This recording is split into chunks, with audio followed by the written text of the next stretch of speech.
there is a new call to remove a divisive symbol in the heart of downtown Fort Myers, the bust of Confederate General Robert E. Lee, who not only fought to keep slavery, but was a slave owner himself. 4 in Your Corner's Sandra Rodriguez live near that monument, where supporters gathered earlier today saying it should be permanently removed in the best interest of the community. Sandra?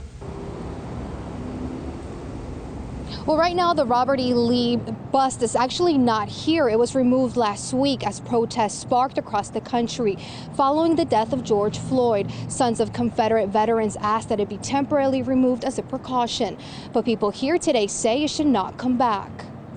What do you want? Justice! Well, when do you want it? Now! What do you want? Justice! A renewed effort to permanently remove the Robert E. Lee bust from downtown Fort Myers.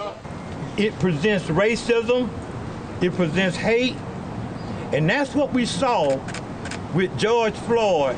The Lee County NAACP and supporters gathered around the statue today, saying it represents years of enslavement and fuels racial inequality. I mean, this represents hate, and there's no room for that anymore in the United States. It's time to take a stand. Demonstrators gathering around the statue over the weekend, demanding justice for George Floyd and racial equality.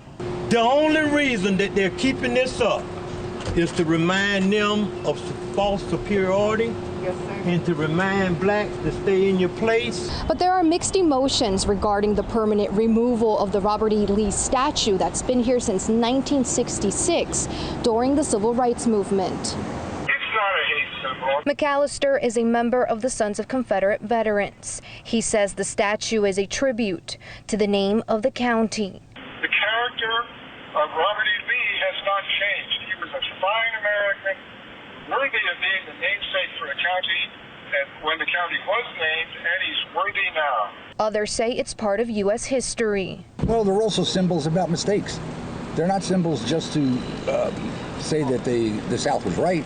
Good or bad. I don't agree that anybody's history should be permanently removed. You know, there are a lot of things that happen in this country that, even though they may not be what I agree with. But supporters of permanently removing the statue from downtown Fort Myers say there's a place for everything. You know, and I understand the symbolism to the ones that want to keep it here. Put it in a museum and you can go see it whenever you want. Milwaukee says this is the first step in demanding for change. Now tomorrow, the Lee County NAACP is set to meet with law enforcement from different agencies and departments to find out what they are doing to protect all people in Southwest Florida. Live in Fort Myers, Sandra Rodriguez, Fox 4 in your corner.